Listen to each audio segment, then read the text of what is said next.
नमस्कार, कैसे हैं आप सभी। Welcome to Dream IAS. सभी को राधे राधे। चलिए शुरू करते हैं हमारी आज की वीडियो। आज की वीडियो में हम 16 अक्टूबर से लेकर 31 अक्टूबर तक का करंट कवर करने वाले हैं। ठीक है, तो चलिए टाइम वेस्ट ना करते हुए शुरू करते हैं हमारी आज की वीडियो। बस वीडियो को लास्टली शुरू करने से पहले आपसे इतना ही कहना चाहूंगा कि वीडियो को लाइक करें, शेयर करें और जो लोग चैनल पर नए हैं वो सब्सक्राइब कर लें। ठीक है, और देखो शेयर जरूर कर दिया करो यार। ठीक है, वीडियो को शेयर जरूर कर दिया करो। तो चलिए शुरू करते हैं हमारी आज की वीडियो। आज की वीडियो में जो हमारा पहला क्वेश्चन है वो है भारत की सबसे पुरानी राजनीतिक पार्टी। भारत की सबसे पुरानी राजनीतिक पार्टी भारतीय राष्ट्रीय कांग्रेस, इंडियन नेशनल कांग्रेस। भारत की सबसे पुरानी पार्टी भारतीय राष्ट्रीय कांग्रेस के नए अध्यक्ष कौन बने हैं। ठीक है, चलिए भारत की सबसे पुरानी पार्टी है भारतीय राष्ट्रीय कांग्रेस। वर्तमान में भारत की सबसे पुरानी राजनीतिक पार्टी है भारतीय राष्ट्रीय कांग्रेस। तो इसके वर्तमान में नए अध्यक्ष कौन बने हैं, तो ये बने हैं मल्लिकार्जुन खड़गे। मल्लिकार्जुन खड़गे। ठीक है, मल्लिकार्जुन खड़गे को भारतीय राष्ट्रीय कांग्रेस का नया अध्यक्ष बनाया गया है।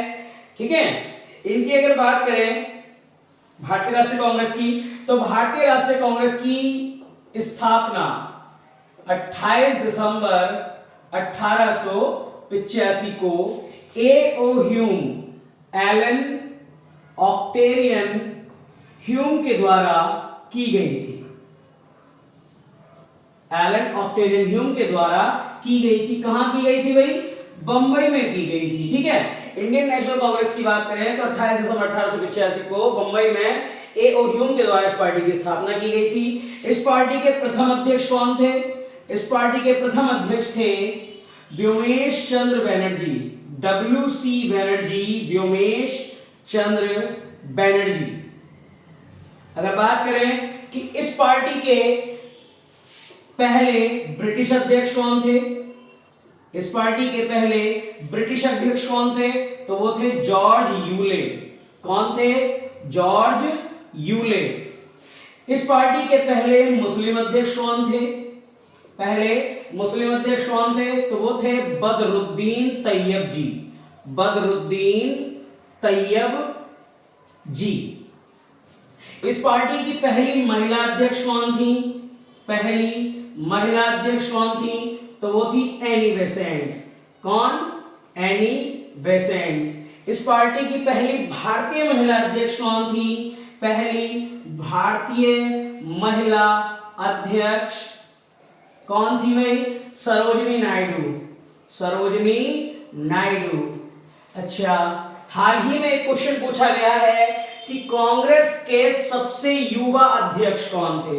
कांग्रेस के सबसे युवा अध्यक्ष, सबसे युवा अध्यक्ष कौन थे, तो ये थे अबुल कलाम आजाद।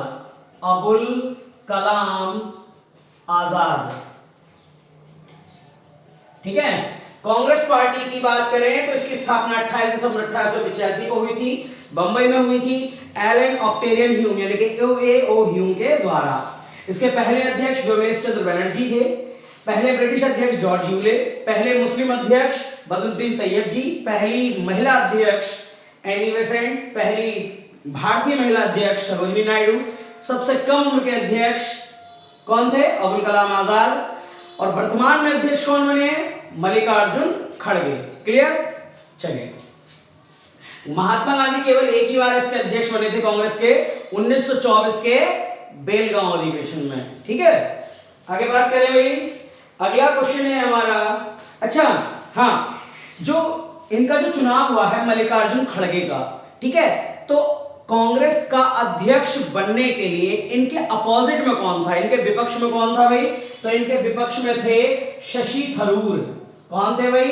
शशि थरूर। ठीक है, शशि थरूर थे। अगर बात करें शशि थरूर की, तो शशि थरूर को कितने वोट मिले थे? शशि थरूर को मिले हैं 1072 वोट। वहीं मल्लिकार्जुन खड़गे को मिले हैं 7,897 वोट। ठीक है, जो कांग्रेस के पद के लिए जो ये लोग खड़े हुए थे, तो मल्लिकार्जुन खड़गे के विपक्ष में कौन थे? शशि थरूर। शशि थरूर को मिले हैं 1072 वोट, वहीं मल्लिकार्जुन खड़गे को मिले हैं 7,897 वोट, इसलिए वो कांग्रेस के अध्यक्ष बन गए। चलिए आगे बात करते हैं अगले क्वेश्चन की तरफ। अगला क्वेश्चन है प्रधानमंत्री शहरी आवास योजना। प्रधानमंत्री शहरी आवास योजना। प्रधानमंत्री शहरी आवास योजना में best performing state, best performing state किसे चुना गया है? मतलब प्रधानमंत्री जो शहरी आवास योजना है, उस शहरी आवास योजना के तहत किस राज्य ने सबसे अच्छा काम किया है इस योजना के अंतर्गत? ठीक है, तो पीएम शहरी, प्रधानमंत्री शहरी आवास योजना के तहत बेस्ट परफॉर्मिंग स्टेट किसे घोषित किया गया है? तो भैया बेस्ट परफॉर्मिंग स्टेट घोषित किया गया है उत्तर प्रदेश को। किसे? उत्तर प्रदेश को नंबर 1 पहला बेस्ट परफॉर्मिंग स्टेट घोषित किया गया है। वहीं दूसरे स्थान पर कौन रहा है? दूसरे स्थान पर रहा है मध्य प्रदेश। वहीं तीसरे स्थान पर कौन रहा है? तीसरे स्थान पर रहा है तमिलनाडु। ठीक है भाई, प्रधानमंत्री शहरी आवास योजना के तहत सबसे अच्छा काम किस स्टेट ने किया है? तो उत्तर प्रदेश ने किया है। दूसरे नंबर पर मध्य प्रदेश और तीसरे नंबर पर तमिलनाडु है। क्लियर है? आगे बात करें, चलिए अगला क्वेश्चन है वीरांगना दुर्गावती टाइगर रिजर्व। वीरांगना दुर्गावती टाइगर रिजर्व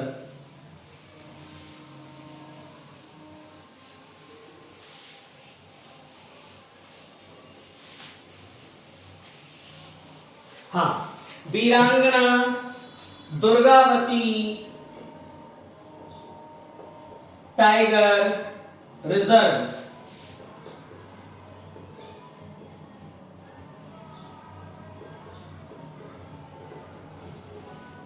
किस राज्य का 7वां टाइगर रिजर्व बन गया है?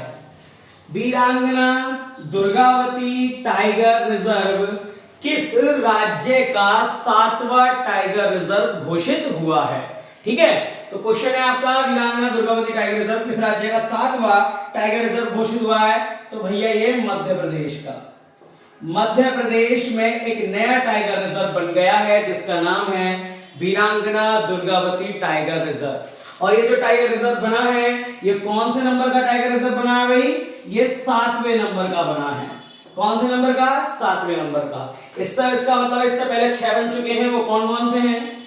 6 जो बन चुके हैं, एक तो है Kanha tiger reserve, Kanha tiger reserve. ठीक है, ये राष्ट्रीय उद्यान भी है, ध्यान रखना। नेशनल पार्क भी है कान्हा राष्ट्रीय उद्यान, यही है वो, अलग नहीं है। एक है Bandhavgarh, Bandhavgarh tiger reserve, Bandhavgarh national park भी है। ठीक है, अगला है पेंच, पेंच टाइगर रिजर्व, ये भी नेशनल पार्क है। अगला पन्ना राष्ट्रीय, पन्ना नेशनल पार्क भी है और पन्ना टाइगर रिजर्व भी है। अगला है सतपुड़ा, सतपुड़ा ये भी नेशनल पार्क भी है और टाइगर रिजर्व भी है।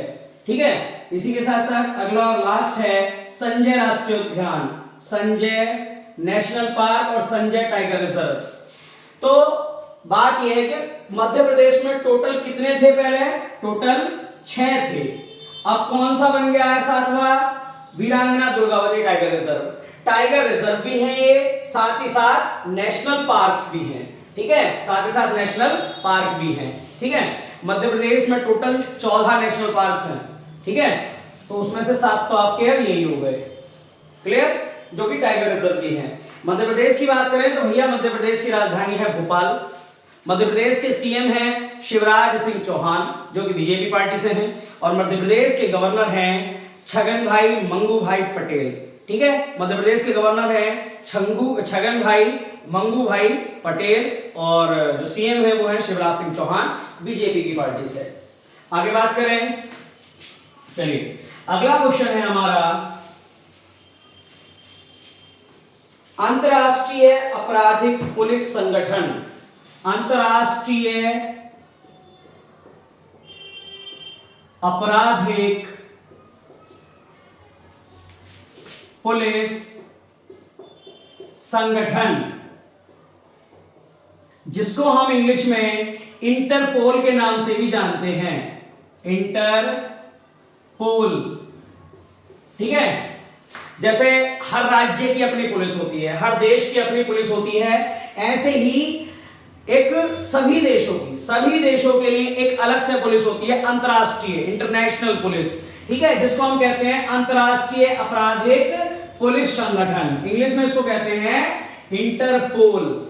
तो क्वेश्चन है, अंतरराष्ट्रीय आपराधिक पुलिस संगठन यानी कि इंटरपोल की 90वीं, कौन सी 90वीं महासभा की मेजबानी कौन करेगा, कौन सा देश करेगा? ध्यान रखना, क्वेश्चन क्या है, इंटरपोल की महासभा होने वाली है, मतलब हो गई है, 2022 में हुई है। ठीक है, 2022 में। तो इंटरपोल की जो 90वीं महासभा है 2022 की, उसकी मेजबानी किस देश ने की? उसकी मेजबानी किस देश ने की? क्वेश्चन रिपीट कर रहा हूं, अंतरराष्ट्रीय आपराधिक पुलिस संगठन यानी कि इंटरपोल की 90वीं महासभा की मेजबानी किस देश ने की? तो भैया किस देश ने की है? ये की है भारत ने। भारत ने इंटरपोल की जो 90वीं महासभा है उसकी मेजबानी करी है। अब बात करते हैं इंटरपोल की। इंटरपोल की बात करें तो भैया इसकी स्थापना हुई थी 7 सितंबर 1923 को। ध्यान रखना, स्टैटिक जीके के पोर्शन से ये सब चीजें पूछी जाती हैं, इसीलिए मैं करंट के साथ साथ स्टैटिक जीके साथ लेकर चलता हूं। ठीक है, तो इंटरपोल की शुरुआत हुई थी 7 सितंबर 1923 को। इसका मुख्यालय कहां है? इसका मुख्यालय है लियोन में, और लियोन कहां है? लियोन है फ्रांस में। ठीक है, तो इंटरपोल का मुख्यालय कहां हो गया? फ्रांस में। क्लियर? चलिए आगे बात करें तो इंटरपोल में भारत कब शामिल हुआ था? इंटरपोल में भारत कब शामिल हुआ था? तो इंटरपोल में भारत शामिल हुआ था 1949 में। भारत 1949 में इंटरपोल का सदस्य बना था। अच्छा, वर्तमान में कितने सदस्य हैं इंटरपोल के? तो भैया सारे 195 देश, 195 देश इंटरपोल के सदस्य हैं। ठीक है, चलिए आगे बात करें। इंटरपोल की बात करें तो वही ये एक इंटरनेशनल पुलिस है, जैसे हर स्टेट की अपनी पुलिस होती है, हर देश की अपनी पुलिस होती है, ये अंतरराष्ट्रीय मामलों को देखने के लिए इंटरपोल, ठीक है, अलग से एक इंटरनेशनल पुलिस होती है। आगे बात करें, अगला क्वेश्चन है फीफा महिला फुटबॉल विश्व कप 2023।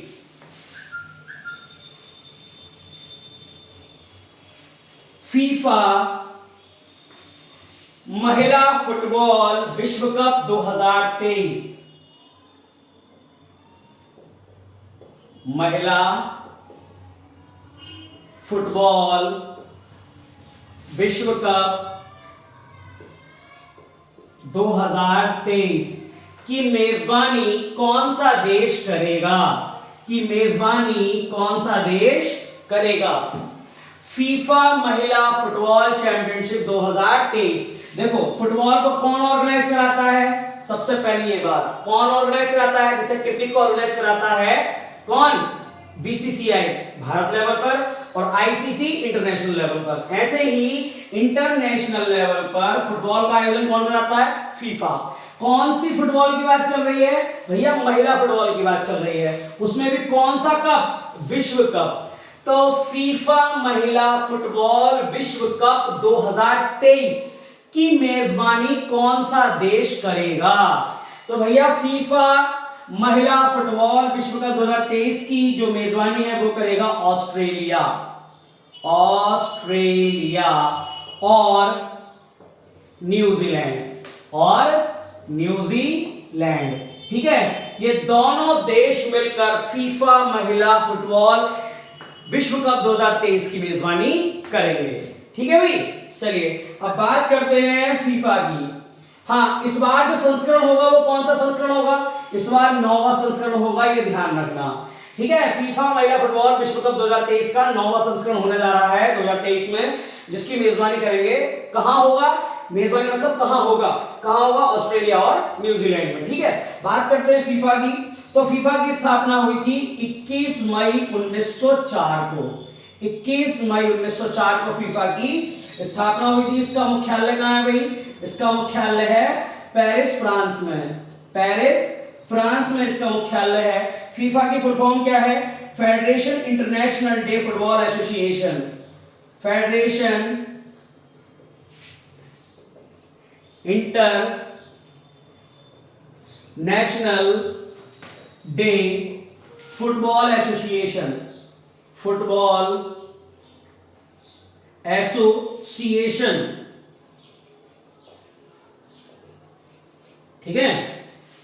फीफा की फुल फॉर्म क्या है?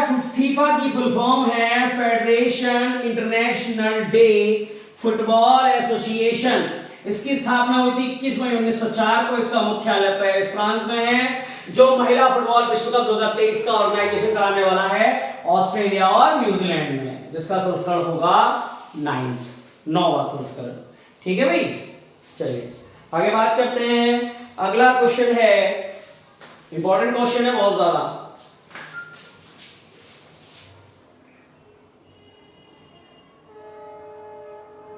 चलिए देखें, अगला क्वेश्चन है, विश्व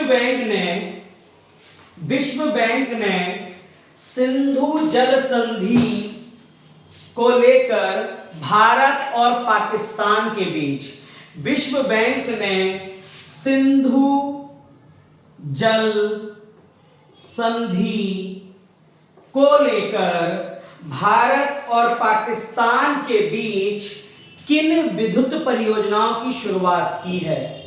मोस्ट इंपॉर्टेंट क्वेश्चन है, ध्यान रखना। विश्व बैंक ने, किसने की है विद्युत परियोजनाओं की शुरुआत? विश्व बैंक ने। कौन से दो देशों के बीच? भारत और पाकिस्तान के बीच। कौन से समझौते के तहत? सिंधु जल समझौते के तहत। फिर से सुने, विश्व बैंक ने सिंधु जल संधि या सिंधु जल समझौते के तहत भारत और पाकिस्तान के बीच किन जल विद्युत परियोजनाओं की शुरुआत की है? किन जल विद्युत परियोजनाओं की शुरुआत की है भाई? तो उन परियोजनाओं का नाम है किशन गंगा और रतले। ठीक है, दो विद्युत परियोजनाएं शुरू हुई हैं। किशन गंगा और रतले। किनके बीच? भारत और पाकिस्तान के बीच। किसने शुरू कराई है? विश्व बैंक ने।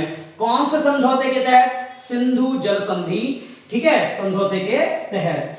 बात करें सिंधु जल संधि या सिंधु जल समझौता हुआ कब था? तो सिंधु जल समझौता हुआ था 1960 में। ठीक है, किस किस के बीच?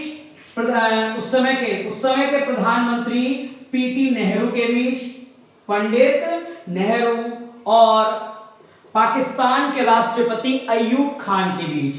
पंडित नेहरू और पाकिस्तान के राष्ट्रपति अयूब खान के बीच हुआ था सिंधु जल समझौता 1960, जिसके तहत सिंधु और सिंधु से निकलने वाली जो ट्रिब्यूटरीज हैं, जो सहायक नदियां हैं, जैसे कि रावी, चिनाब, झेलम, ब्यास, सतलज, ठीक है, उनका पानी भारत और पाकिस्तान के बीच कैसे कैसे बांटा जाएगा, इसके लिए एक समझौता किया गया जिसे सिंधु जल समझौता 1960 कहते हैं, जिसके तहत 4 नदियों का पानी भारत यूज करेगा और 4 नदियों का पानी पाकिस्तान यूज करेगा। जिन 4 नदियों का पानी पाकिस्तान यूज करेगा उसमें से 80% पानी पाकिस्तान का होगा और 20% पानी भारत का होगा, और जिन 4 नदियों का पानी भारत यूज करेगा उनमें से 20% का पानी पाकिस्तान यूज करेगा और 80% का भारत यूज करेगा। समझ गए या नहीं? भारत पाकिस्तान, ठीक है। तो जिन नदियों का पानी पाकिस्तान यूज करेगा, 4 नदियों का, तो उनका केवल 80% ही यूज करेगा, 20% किसे देगा? भारत को। और जिन 4 नदियों का पानी भारत यूज करेगा तो उनसे केवल 80% ले सकता है, 20% किसे देगा? पाकिस्तान। ठीक है, यानी कि बात वही आ गई, 4 नदियों का पानी आपस में यूज करेंगे और रेशो रहेगा 80-20 का। क्लियर? चलिए मेन चीज क्या थी कि इन्हीं नदियों के ऊपर सिंधु जल समझौते के तहत इन्हीं नदियों के ऊपर जो सिंधु, चिनाब, झेलम, रावी, व्यास, सतलज, इन नदियों के ऊपर ही कौन से दो विद्युत परियोजनाएं शुरू की गई हैं? किशनगंगा और रतलम। इसकी शुरुआत किसने की है? विश्व बैंक ने। ठीक है, और सिंधु जल समझौता ये है 1960, पंडित नेहरू और अयूब खान के बीच। आगे बात करें, अगला क्वेश्चन है भाई हमारा, हिंदी भाषा में एमबीबीएस, हिंदी भाषा में एमबीबीएस, हिंदी भाषा में एमबीबीएस और इंजीनियरिंग का कोर्स शुरू करने वाला भारत का पहला राज्य कौन सा है? हिंदी भाषा में एमबीबीएस और इंजीनियरिंग का कोर्स करने वाला इंजीनियरिंग कोर्स शुरू करने वाला भारत का पहला राज्य कौन सा है? ठीक है, तो हिंदी भाषा में एमबीबीएस और इंजीनियरिंग शुरू करने वाला भारत का पहला राज्य है मध्य प्रदेश। मध्य प्रदेश राज्य भारत का पहला राज्य है जिसने एमबीबीएस की पढ़ाई और इंजीनियरिंग की पढ़ाई हिंदी भाषा में शुरू कर दी है। ठीक है भाई, मध्य प्रदेश के बारे में वही जानकारी। मध्य प्रदेश की राजधानी भोपाल, मध्य प्रदेश के सीएम हैं शिवराज सिंह चौहान बीजेपी पार्टी के, और मध्य प्रदेश के गवर्नर हैं मगन भाई छंगू भाई पटेल, क्लियर है भाई? आगे बात करें, चलिए अगला क्वेश्चन है हमारा, इसरो द्वारा चंद्रमा पर अपना तीसरा मिशन, ISRO Indian space research organisation, ISRO द्वारा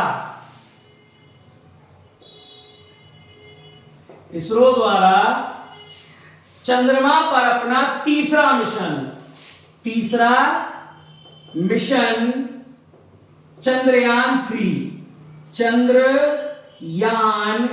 3 को भारत किस रॉकेट से लॉन्च करेगा? ध्यान से क्वेश्चन सुन लें।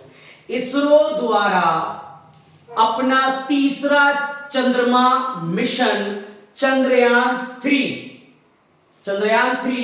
भारत किस रॉकेट से लॉन्च करेगा? यानी कि ऐसा कौन सा रॉकेट है जिसकी सहायता से भारत चंद्रयान 3 मिशन को शुरू करने जा रहा है? ठीक है, और कब करने जा रहा है? तो इसरो द्वारा तीसरा चंद्रयान मिशन यानी कि चंद्रयान 3 जो लॉन्च किया जा रहा है वो शुरू किया जाएगा LVM-MK3। इस रॉकेट का नाम क्या होगा भाई? LVM-MK3। इस रॉकेट के द्वारा ही भारत तीसरा चंद्रयान मिशन चंद्रयान 3 लॉन्च करने जा रहा है।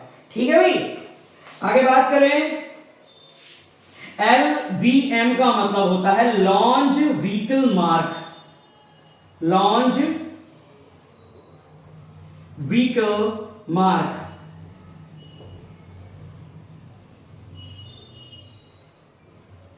ठीक है, लॉन्च व्हीकल मार्क। इसका पूरा नाम है LVM का लॉन्च व्हीकल मार्क MK3। इसी रॉकेट की सहायता से भारत चंद्रयान 3 को शुरू करने वाला है।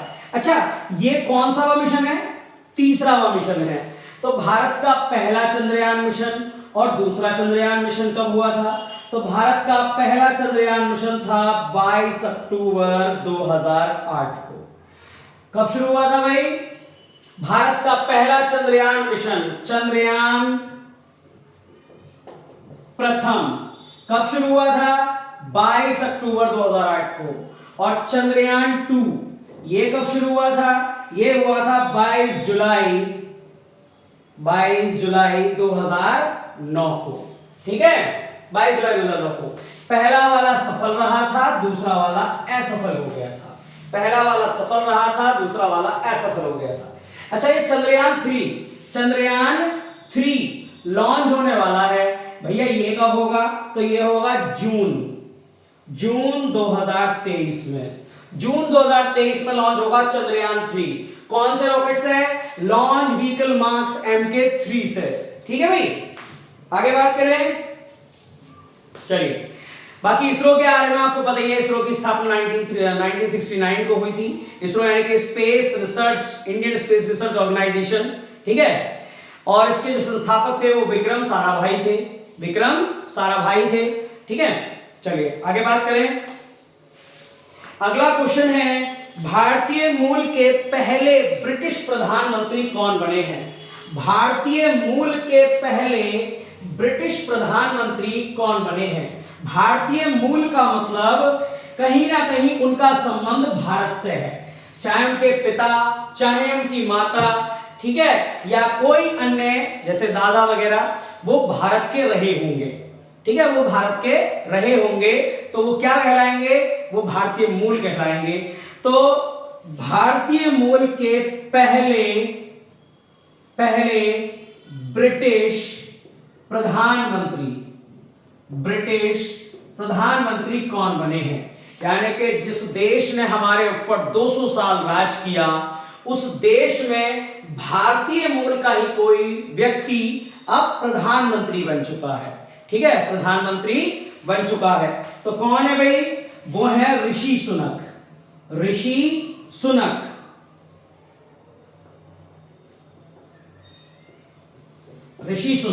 ठीक है, पहले ब्रिटिश प्रधानमंत्री Rishi Sunak east India company के अधिकारी रहे थे, जिनका नाम है विंसेंट चर्चिल ने भारत की स्वतंत्रता के समय कथन कहा था कि हम भारतीयों को भारत दे तो रहे हैं, लेकिन जल्दी ही भारत एक ऐसे हाथों में जाने वाला है जिनको देश चलाने का कोई तजुर्बा नहीं है, जिसकी वजह से भारत जल्दी ही समाप्त हो जाएगा। ऐसा कुछ लगभग यही कुछ कथन था ऐसा। ठीक है, तब इस चीज के लिए मैं कहना चाहता हूं कि उस व्यक्ति ने, जो कि ब्रिटेन का था, उसने ये कहा था कि भारत को हम ऐसे देशों के हाथों में सौंपना चाहते हैं, ठीक है, जिसकी वजह से भारत जल्दी ही आगे जाकर हो सकता है। तो लेकिन आज के समय की बात करें तो आज उसी भारत के मूल का एक व्यक्ति ब्रिटेन का प्रधानमंत्री है, ऋषि सुनक। ठीक है, तो भारतीय मूल के पहले ब्रिटिश प्रधानमंत्री बने हैं ऋषि सुनक। आगे बात करें तो ब्रिटेन कौन से महाद्वीप में है? ब्रिटेन यूरोप महाद्वीप में। ब्रिटेन की राजधानी है लंदन। ब्रिटेन की मुद्रा है पाउंड स्टर्लिंग। और ब्रिटेन के इस समय शासक कौन है? ब्रिटेन के सम्राट हैं किंग चार्ल्स तृतीय। वर्तमान में ब्रिटेन के सम्राट कौन है? किंग चार्ल्स तृतीय। ठीक है भाई, चलिए ध्यान रखेंगे। अगला क्वेश्चन है हमारा, अगला क्वेश्चन है राष्ट्रीय बौद्धिक संपदा पुरस्कार 2021-22। राष्ट्रीय बौद्धिक संपदा पुरस्कार 2021-22 किस संस्थान ने जीता है? राष्ट्रीय बौद्धिक संपदा पुरस्कार 2021-22 किस संस्थान ने जीता है? पहली बात करते हैं हम इस पुरस्कार की। देखिए, भारत ही नहीं, देश विदेश में भी एक पुरस्कार होता है जिसका नाम है बौद्धिक संपदा पुरस्कार। बौद्धिक संपदा पुरस्कार में उन देशों को शामिल किया जाता है जो देश अपनी अर्थव्यवस्थाओं में टेक्निकल एजुकेशन को शामिल करते हैं या शिक्षा को अधिक से अधिक बढ़ावा देने की कोशिश करते हैं। ठीक है, तो जितना ज्यादा शिक्षा को बढ़ावा देते हैं उतनी रैंकिंग उतनी अच्छी होती जाती है। ठीक है, तो अर्थव्यवस्था में टेक्निकल ज्ञान को बढ़ावा देने के लिए जो देश आते हैं उन देशों को मिलता है बौद्धिक संपदा सूचकांक, और उन्हीं में से एक देश को मिलता है बौद्धिक संपदा पुरस्कार। तो राष्ट्रीय बौद्धिक संपदा पुरस्कार 2021-22 किसे प्रदान किया गया, किस संस्थान को प्रदान किया गया है? तो भैया 21 का भी और 22 का भी दोनों पुरस्कार किसे मिले हैं? IIT मद्रास को। आईआईटी मद्रास को राष्ट्रीय बौद्धिक संपदा पुरस्कार 2021 और 2022 प्रदान किया गया है। फिर से बता रहा हूं, बौद्धिक संपदा सूचकांक के अंतर्गत उन देशों को शामिल किया जाता है जो अपनी अर्थव्यवस्थाओं का एक अच्छा भाग, कुछ प्रतिशत टेक्निकल एजुकेशन और एजुकेशन को बढ़ावा देने के लिए खर्च करते हैं। ठीक है, उन्हीं सूचकांकों में पुरस्कार भी शामिल किए जाते हैं। तो राष्ट्रीय बौद्धिक संपदा पुरस्कार आईआईटी मद्रास को मिला है। अच्छा, क्वेश्चन आया कि भारत की सबसे पुरानी आईआईटी कौन सी है? भारत की सबसे पुरानी आईआईटी कौन सी है? तो प्लीज मुझे कमेंट करके बताएंगे कि भारत की सबसे पुरानी आईआईटी कौन सी है, भारत की सबसे पहली आईआईटी कौन सी है, कमेंट करके मुझे बताएंगे। ठीक है भाई, बताना जरूर। आगे बात करें अगले क्वेश्चन की तरफ। देखिए, कुछ चीजों का जवाब अगर आपको नहीं पता तो आप सर्च भी कर सकते हैं, लेकिन आंसर जरूर देना चाहिए। ठीक है, आंसर जरूर देना चाहिए, इससे कम से कम माइंड में वो चीज रहती है, आपने उस चीज को सुना, आपने उस चीज को रिमेंबर किया, आपने टाइप करके भेजा। ठीक है, 2 बार उस कमेंट को देखोगे तो वो चीज आपके माइंड में रह जाएगी। समझ गए? तो ऐसा नहीं कि आपसे नहीं आता तो आप स्किप कर दो भाई। चीजों को अगर आपसे टीचर कुछ पूछ रहा है, अरे मुझसे नहीं आता, छोड़ो हटाओ भाई, उस चीज को सर्च करके देखो। चीजें याद करी हुई कम और सर्च करी हुई ज्यादा याद रहती है, ध्यान रखना। आप याद करोगे इतनी चीजें आपको याद नहीं रहेंगी, जितना आप सर्च करोगे, जितना उसके बारे में उत्सुक रहोगे जानने के लिए, वो चीज आपके बारे में वो आपको ज्यादा याद रहती है। तो अगला क्वेश्चन है हमारा, पर्यावरण को बचाने के लिए प्रधानमंत्री नरेंद्र मोदी ने, पर्यावरण को बचाने के लिए प्रधानमंत्री नरेंद्र मोदी ने वैश्विक स्तर पर मिशन लाइफ का शुभारंभ कहां किया है? फिर से बोल रहा हूं क्वेश्चन, पर्यावरण को बचाने के लिए उद्देश्य क्या है मिशन लाइफ का? पर्यावरण को बचाना। पर्यावरण को बचाने के लिए वैश्विक स्तर पर, राष्ट्रीय स्तर पर नहीं, विश्व के स्तर पर, पर्यावरण को बचाने के लिए विश्व स्तर पर प्रधानमंत्री नरेंद्र मोदी ने मिशन लाइफ की शुरुआत कहां से की है? एक मिशन शुरुआत की है जिसका नाम है मिशन लाइफ। ठीक है, लाइफ का मतलब है life style for environment.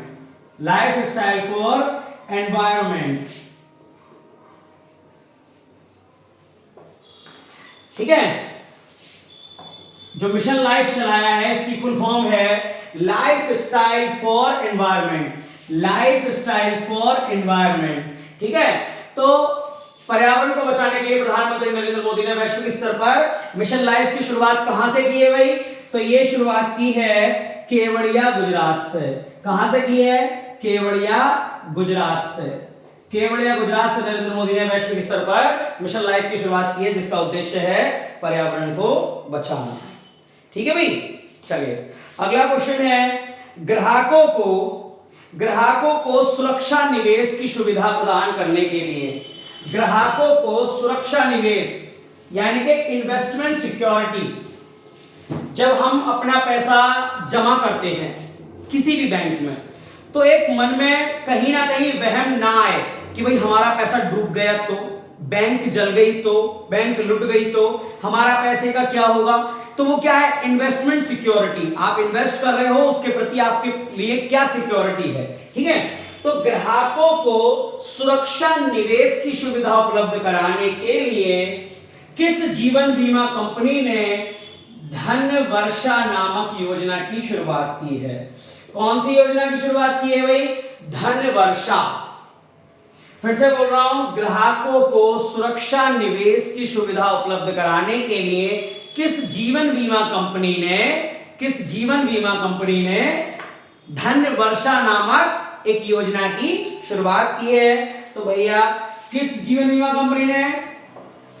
LIC, life insurance of corporation of India. चलिए ठीक है, भारतीय जीवन बीमा निगम। LIC की फुल फॉर्म है भारतीय जीवन बीमा निगम।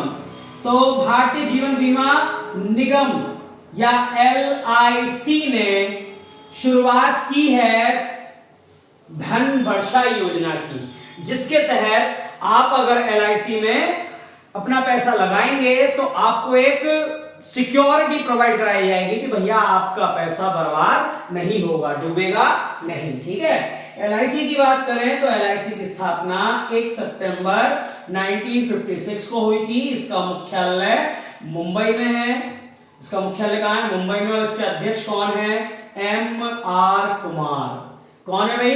M R Kumar. एलआईसी की स्थापना 1 सितंबर 1956 को हुई थी। एलआईसी का मुख्यालय मुंबई में है और एलआईसी के अध्यक्ष हैं एम आर कुमार। ठीक है भाई। चलिए अगला क्वेश्चन है, चीन को पीछे पछाड़कर कौन सा देश भारत का सबसे बड़ा निर्यातक देश बन गया है? चीन को पीछे पछाड़कर, निर्यातक मतलब निर्यातक जहां हम उसके पास माल भेजें, आयातक ठीक है जब हम यहां से माल मंगाएं। चीन को पीछे पछाड़कर भारत का तीसरा सबसे बड़ा निर्यातक, तीसरा सबसे बड़ा, ठीक है, चीन को पीछे पछाड़कर भारत का तीसरा सबसे बड़ा निर्यातक देश कौन सा बन गया है? तो भैया सबसे बड़ा निर्यातक देश बन गया है तीसरा नीदरलैंड। कौन बन गया है? नीदरलैंड। वहीं पहले नंबर पर अभी भी कौन है? अमेरिका। पहले नंबर पर अभी भी अमेरिका है और वहीं अब चीन को पीछे पछाड़कर तीसरे नंबर पर कौन हो गया है? नीदरलैंड। ठीक है, नीदरलैंड की अगर बात करें तो नीदरलैंड की जो राजधानी है वो है एम्स्टर्डम। ठीक है। नीदरलैंड की जो मुद्रा है वो है यूरो। कौन सी है भाई? यूरो है। ठीक है। और नीदरलैंड के जो मुख्यमंत्री हैं प्रधानमंत्री हैं वो है मार्क रूटे। ठीक है। तो भारत चीन को पीछे पछाड़कर भारत का तीसरा सबसे बड़ा निर्यातक देश कौन बन गया है भाई? नीदरलैंड बन गया है। ठीक है। वहीं पहले नंबर पर अभी भी अमेरिका है। नीदरलैंड की बात करें तो एम्स्टर्डम इसकी राजधानी है, यूरो यहां की करेंसी है और मार्क रूटे यहां के कौन है? प्राइम मिनिस्टर है। ठीक है भाई। चलिए देखिए आज की जो न्यूज थी वो ये सभी थी। ठीक है। और आज हमने 16 अक्टूबर से लेकर 31 अक्टूबर तक का करंट कवर कर लिया है। ठीक है। तो इसीलिए मैं बस आपसे इतना ही कहना चाहता हूं कि नवंबर और दिसंबर की वीडियो आपकी बस रह गई है।